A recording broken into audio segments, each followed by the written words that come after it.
اللہ تعالیٰ نے یہ زندگی امتحانات، آزمائشوں اور پرکھنے اور چیک کرنے کا ایک اللہ تعالیٰ نے دورانیہ بنایا ہے کہ جس کے اندر جگہ جگہ پر موقع بموقع اللہ تعالیٰ انسان کو آزماتا ہے، اس کو چیک کرتا ہے، اللہ تعالیٰ اس کا امتحان لیتا ہے کہ یہ بندہ میرے ساتھ کتنا مخلص ہے، میرے دین کے ساتھ میری اطاعت اور فرما برداری کے اندر یہ بندہ کتنا مخلص ہے۔ اللہ تعالیٰ اس چیز کو بار بار اپنے خالص اخلاص والے بندوں کو چیک کرتا ہے۔ ابراہیم علیہ السلام کی زندگی کا کچھ تذکرہ پچھلے خطبہ جمعہ کے اندر ہم نے بیان کیا تھا کہ جب انہوں نے اپنے باپ کے سامنے دعوت رکھی، باپ نے کہا ابراہیم جو دعوت تو دے رہا ہے اگر اس سے باز نہ آیا تو میں تجھے پتھر مار مار کے سنسار کر دوں گا، ختم کر دوں گا، تو مجھے چھوڑ دے اور میرے گھر سے نکل جا۔ ابراہیم علیہ السلام کا سب سے پہلا امتحان اپنے گھر سے شروع ہوا، باپ کی دشمنی کی صورت کے اندر، گھر سے نکالے جانے کی صورت کے اندر اگلا امتحان جو اللہ تعالیٰ نے ابراہیم علیہ السلام کے اوپر ڈالا وہ قوم کو دعوت دینے کا کہا کہ ابراہیم ایسی قوم کو تو نے دعوت دینی ہے جو قوم بتوں کو بنانے والی، خود اپنے ہاتھوں سے تراش کے انہی کو اپنا خدا کہنے والی ہے، انہی کو اپنا سارا کچھ مشکل اور نفع اور نقصان کا مالک سمجھنے والی ہے، اس کے سامنے تو نے دین کی دعوت رکھی۔ جب ابراہیم علیہ السلام نے اس دعوت کو رکھا تو قوم نے کہا ابراہیم تو اس اپنی دعوت سے باز آ جا، جو دین کی دعوت، توحید کی دعوت، ایک اللہ کی طرف بلانے کی جو تو ہمیں دعوت دیتا ہے تو اس سے باز آ جا، ورنہ ہم تجھے اپنے علاقے سے نکال دیں گے، ہم تجھے ختم کر دیں گے۔ ابراہیم علیہ السلام کو اللہ تعالیٰ نے شعور، عقل، فہم عطا کیا تھا، اس کی بنیاد پر ایک مکالمہ اپنی قوم کے ساتھ کیا، کہا دیکھو تم کہتے ہو یہ تمہارے بت نفع اور نقصان کے مالک ہیں، تو میرا رب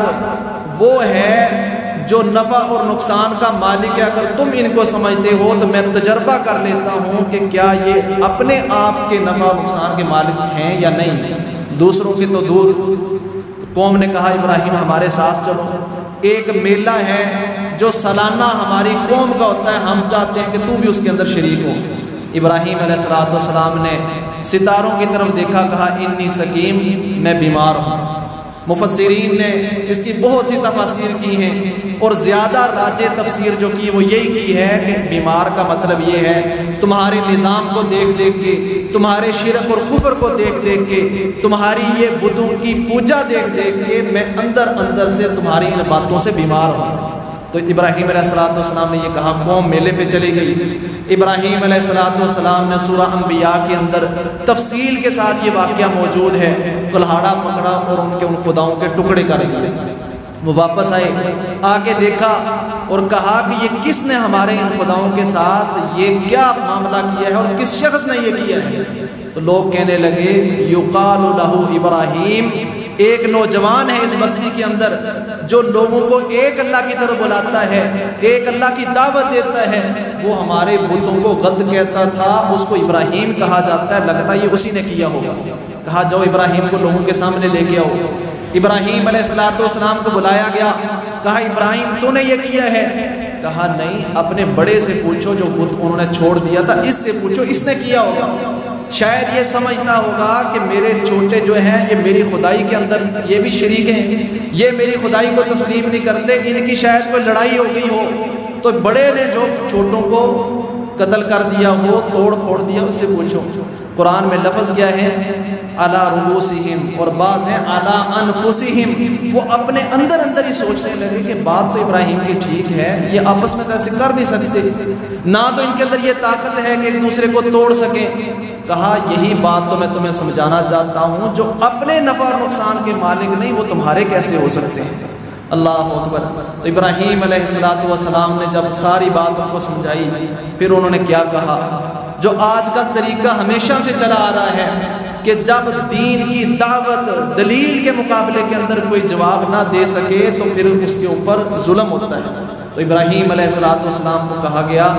لوگوں نے مشورہ کیا کہ آؤ اگر تم نے اپنے خداؤں کی مدد کرنی ہے،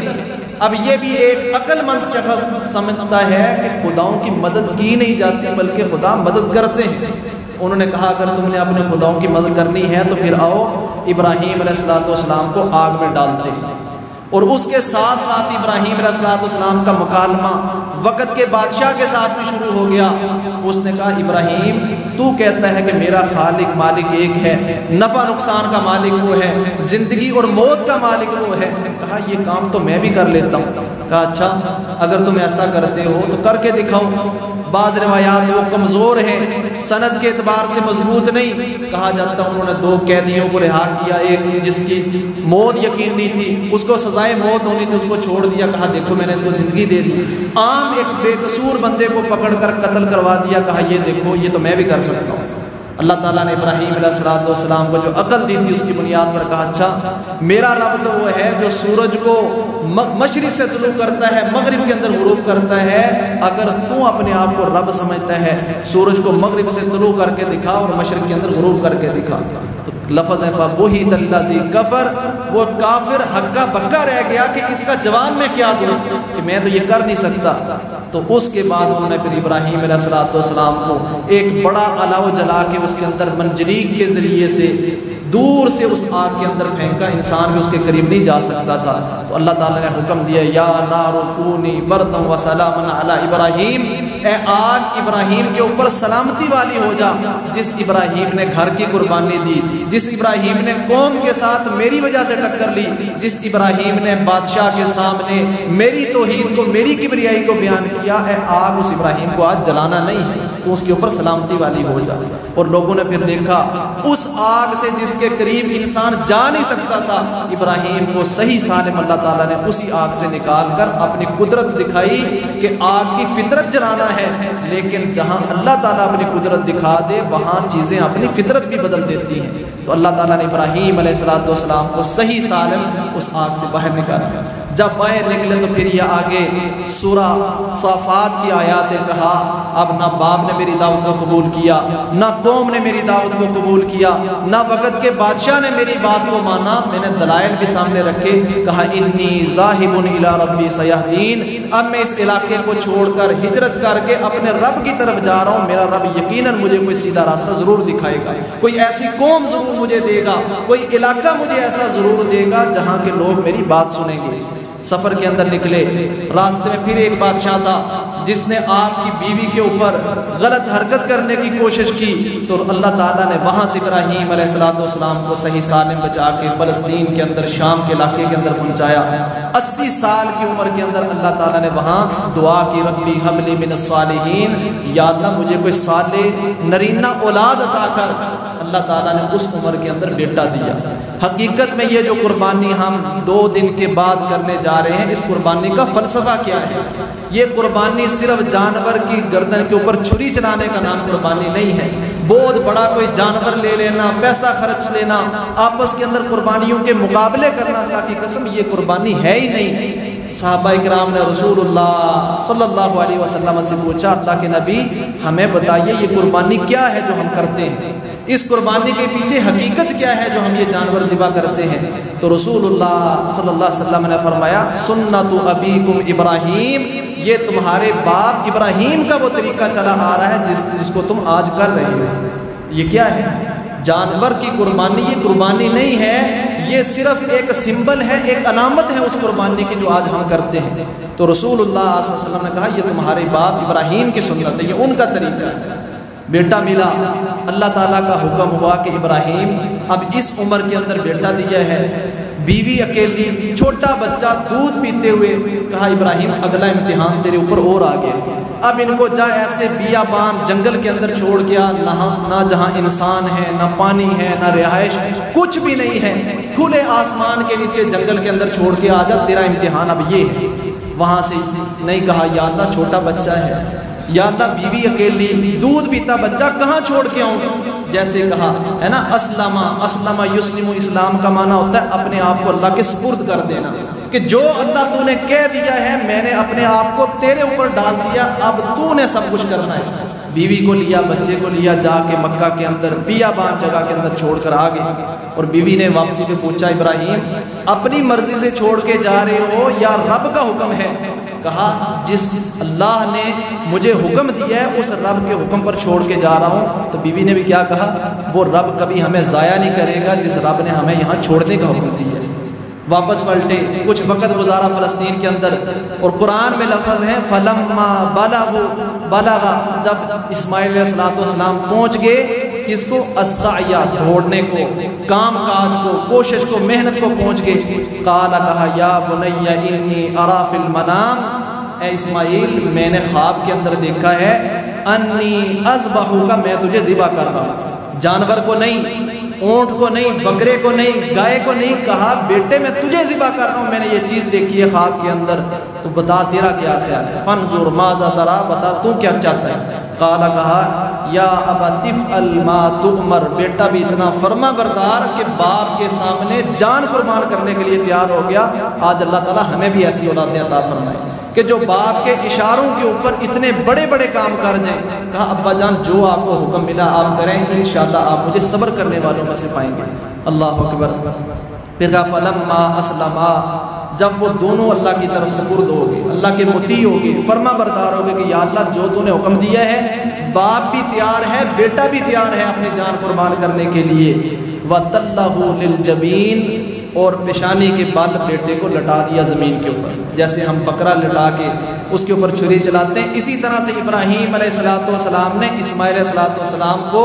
زمین کے اوپر لٹا کے، ایک روایت کے اندر آتا ہے ان کی پیشانی کے اوپر پاؤں رکھ کے چھری پکڑ کے اس کے اوپر چلانے لگے تھے، تو اللہ تعالیٰ نے وَنَادَيْنَاهُ أَن يَا إِبْرَاهِيمُ، اللہ تعالیٰ نے پکارا اے ابراہیم قد صدقت الرؤيا، ہم تیرا امتحان لینا چاہتے ہیں، تجھے چیک کرنا چاہتے تھے، مقصد اسماعیل کی جان لینا نہیں تھا بلکہ ہم دیکھنا چاہتے تھے تو امتحانات کے اندر پورا کتنا اترتا ہے۔ تو عزیز محترم بھائیوں، آج مجھے بھی اپنا جائزہ لینا ہے، آپ سب کو جائزہ یہ لینا ہے کہ ہم اللہ کے امتحانات کے اندر کتنا پورا اترتے ہیں۔ اللہ نے ہم سے کیا جان کی قربانی مانگی، ہم دینے کے لیے تیار ہیں۔ کیا اللہ نے ہم سے جہاں بت ابراہیم علیہ السلام نے توڑے تھے، وہ بت توڑنے کا فلسفہ کیا تھا کہ آج ہمارے اندر جو رسم و رواج کے بت ہیں آج ہم نے وہ توڑنے ہیں، جو آج ذات پات کے بت ہیں آج ہم نے وہ توڑنے ہیں، آج جو خواہشات کے بت ہیں ہمارے اندر ہم نے وہ بت توڑنے ہیں۔ آج اگر وہی بت ہمارے اندر فلاں کالا ہے فلاں گورا ہے، ہم قربانی بھی کر رہے ہیں، اللہ قسم یہ قربانی نہیں ہے۔ اگر ہمارے اندر بڑے چھوٹے امیر غریب کا جو بت ہے آج وہ قائم ہے تو اس کا مطلب ہے ہماری قربانی نہیں ہے۔ آج اگر ہم کہتے ہیں یہ کشمیری ہے، یہ پنجابی ہے، یہ فلاں ہے، یہ فلاں ہے، یہ بت اگر آج ہمارے اندر ہے تو اس کا مطلب ہے ہم نے وہ ابراہیم علیہ السلام کی سنت کو پورا نہیں کیا۔ تو ان بتوں کو توڑنا اصل قربانی یہ ہے کہ اللہ تعالیٰ نے جس امتحان کے اندر جو قربانی مانگی اللہ تعالیٰ نے ابراہیم علیہ السلام سے طلب کی، انہوں نے ہر قربانی دینے کے لیے اپنے آپ کو تیار کیا، تو اللہ تعالیٰ نے پھر کہا ہاں ہم نے تیرے اس فلسفے کو، تیری اس قربانی کو، اس سنت کو ہم نے باقی آنے والوں کے لیے وَتَرَكْنَا عَلَيْهِ فِي الْآخِرِينَ، قیامت تک آنے والے لوگوں کے لیے ہم نے تیری سنت کو باقی رکھ دیا۔ کیوں کہ تیرا یہ کام، تیری یہ امتحانات کے اندر کامیابی اتنا عظیم عمل ہے کہ جتنے لوگ قیامت تک آئیں گے ہم سب کے اندر تیری اس سنت کو باقی رکھیں گے۔ آج اگر مجھے تھوڑا سا کوئی دین کا کام کرنا پڑتا ہے، دین کے لیے چلنا پڑتا ہے، تو میں اپنا وہ وقت، اپنی وہ صلاحیت دیتا ہوں جو میرے پاس اضافی ہوتی ہے۔ میں کہتا ہوں چلو جی نماز پڑھنی ہے، یہ بھی ایک امتحان ہے، اللہ تعالیٰ کا آزمائش ہے، اللہ تعالیٰ نے ہمارے اوپر فرض کی ہے، تو ہم اس کے لیے کتنا وقت دیتے ہیں؟ ہم کہتے ہیں چلو اپنے کام کاج سے جو بچ جائے گا وہ وقت دین کے لیے دیں گے۔ یہ قربانی نہیں ہے، یہ تو ہم نے اضافی چیز دی ہے جو ہمارے پاس اضافی تھی۔ ہم کہتے ہیں وقت بچ گیا چلو جا کے نماز پڑھ لیتے ہیں، وقت بچ گیا ہے چلو کوئی پیسہ بچ گیا تھوڑا بہت صدقہ خیرات کر دیتے ہیں، یا کوئی وقت تھوڑا بہت ہے ہمارے پاس دین کا کوئی کام کر لیتے ہیں۔ ابراہیم علیہ السلام کا فلسفہ قربانی یہ نہیں بلکہ دین کو سب سے آگے رکھا ہے۔ ہاں اس کے بعد کوئی وقت بچتا ہے تو پھر اپنے کام کاج، اپنی ضروریات میں سب سے آگے اللہ کے دین کو، اطاعت اور فرما برداری کو رکھنا۔ ہم کہتے ہیں چلو جی جانوروں کے ساتھ ہے، وقت آئے گا تو جب وقت ملے گا نماز پڑھ لیں گے، پہلے اپنی کھیتی باڑی کر لیتے ہیں، وقت بچے گا تو جا کے نماز پڑھ لیں گے، دکانداری پہ ہیں تھوڑا جو نا وقت ملے گا تو جا کے 2 رکعتیں پڑھ لیں گے۔ اللہ تعالیٰ نے اس نماز کو وقت مقررہ کے اوپر فرض کیا ہے، اور ہم سے اللہ تعالیٰ یہ آزمائش اور امتحان لیتے ہیں کہ کون بندہ ہے جو اس وقت کے اوپر میرے فرض کی ہوئی نماز کو ادا کرتا ہے۔ تو اللہ تعالیٰ ہمیں اس قربانی کے فلسفے کو سمجھنے کی توفیق عطا فرمائے کہ اصل قربانی ہے کیا ہے۔ جو ہم جانور ذبح کرتے ہیں وہ ہماری قربانی نہیں ہے۔ اگر اللہ ہم سے ہماری جان کی قربانی مانگتا یا وہی سنت باقی رہتی کہ بیٹے ذبح کرنے ہیں، تو ہم میں سے ہر ایک سوچے کہ کون ہے جو اس قربانی کو دینے کے لیے تیار ہوتا۔ وہ تو جانور کی گردن پہ چھری چلا کے ہم سمجھتے ہیں کہ ہم نے قربانی دے دی، جان تو اس کی گئی ہے، خون تو اس کا نکلا ہے، ہمارے کسی کے 20,000 کسی کے 30,000 کسی کا 50,000 صرف پیسے لگے ہیں، ہم نے وہ قربانی پیش نہیں کی۔ تو اس سنت کو اللہ تعالیٰ ہمیں اس فلسفے کو سمجھ کر اپنی صلاحیتوں کی، اپنے وقت کی، اپنی اللہ تعالیٰ ہمیں رسم و رواج کی قربانی دینے کی، اپنے اخلاقیات کی قربانی دینے کی، اپنے رنگ اور نسل کی قربانی دینے کی، علاقے کی قربانی دینے کی اللہ تعالیٰ ہمیں توفیق عطا فرمائے۔ اصل قربانی یہ ہے۔ اب قربانی جو رسول اللہ صلی اللہ علیہ وسلم نے سنت کو باقی رکھا، پچھلے خطبہ جمعہ کے اندر بھی بیان ہوا تھا، رسول اللہ صلی اللہ علیہ وسلم نے فرمایا من کان لہ سعی، جس بندے کے پاس طاقت ہو، قوت ہو، اس کے پاس روپیہ پیسہ ہو، اس کو ضرور بضرور اس سنت کو ادا کرنا چاہیے۔ جو نہیں کرتا، رسول اللہ صلی اللہ علیہ وسلم نے فرمایا فلا یقربن مصلانا، وہ ہرگز ہماری عیدگاہ کے اندر نہ آئے۔ تو اسی طرح رسول اللہ صلی اللہ علیہ وسلم نے ایک اور حدیث کے اندر اس کے اندر فرمایا کہ جو بندہ عید سے پہلے قربانی کر دے وہ اس کی قربانی نہیں ہے، اس کو چاہیے کہ اس کی جگہ کوئی اور جانور ذبح کرے۔ اس سے بھی سمجھ آتی ہے کہ جس کے پاس طاقت ہے اس کے اوپر قربانی واجب ہے، فرض ہے، قربانی کرنی چاہیے۔ دوسرا قربانی کرنے کا جو طریقہ حضرت عائشہ صدیقہ رضی اللہ تعالیٰ عنہ کہتی ہیں رسول اللہ صلی اللہ علیہ وسلم 2 مینڈے اپنے ہاتھ کے ساتھ خوبصورت ذبح کیا کرتے تھے۔ تو یہ سنت ہے کہ بندہ خود جانور کی گردن کے اوپر چھری چلائے اور خود جانور ذبح کرے۔ اگر وہ خود نہیں ذبح کر سکتا، کسی سے کرواتا ہے، تو اس کی اجرت کے اندر جو شریعت نے مقرر کیا، نہ آپ گوشت دے سکتے ہیں، نہ کھال دے سکتے ہیں، نہ جانور کی کوئی چیز بھی اجرت کے طور پر کسائی کو، قصاب کو نہیں دے سکتے، اس کو پیسے الگ سے آپ اجرت کے طور پر دیں گے۔ یہ شریعت نے اسی طرح سے ثابت کیا۔ اسی طرح سے قربانی رسول اللہ صلی اللہ علیہ وسلم نے جب پہلے شروع دور کے اندر مہاجرین انصار مدینہ کے اندر موجود تھے، تو قربانی کے گوشت کے اوپر رسول اللہ صلی اللہ علیہ وسلم نے پابندی لگائی کہ 3 دن سے زیادہ کوئی شخص بھی گھر کے اندر گوشت قربانی کا نہیں رکھے گا۔ کیوں؟ کیونکہ اس وقت غرباء کی تعداد زیادہ تھی، مہاجرین کی تعداد زیادہ تھی، لوگ قربانی کر کے گوشت ذخیرہ کر لیتے تھے۔ تو نبی کریم صلی اللہ علیہ وسلم نے پابندی لگا دی کہ 3 دن سے زیادہ کوئی بھی گوشت اپنے گھر کے اندر قربانی کا نہیں رکھے گا۔ لیکن اس کے بعد جب اللہ تعالیٰ نے مسلمانوں کو وسعت دے دی، اکثر لوگ قربانی کرنے لگ گئے، تو نبی کریم صلی اللہ علیہ وسلم نے اجازت دے دی، اور اللہ تعالیٰ نے بھی قرآن مجید کے اندر فرمایا کہ وَأَطْعِمُ الْقَانِعَ وَالْمُعْتَرَ، تم کھا بھی سکتے ہو، تنگ دست غریب مسکینوں کو کھلا بھی سکتے ہو، اور اس کو ذخیرہ بھی کر سکتے ہو۔ تو اس کی ایک اچھی صورت جو ہمارے معاشرے کے اندر موجود ہے وہ یہ ہے کہ اس گوشت کے 3 حصے کیے جاتے ہیں۔ یہ شریعت کے خلاف بھی نہیں ہے، اور یہ ایک اچھا مسئلہ ہے کہ اس گوشت کے 3 حصے کیے جائیں۔ ایک تو وہ کہ جو آپ اپنے گھر کے اندر رکھنا چاہتے ہیں اپنے لیے،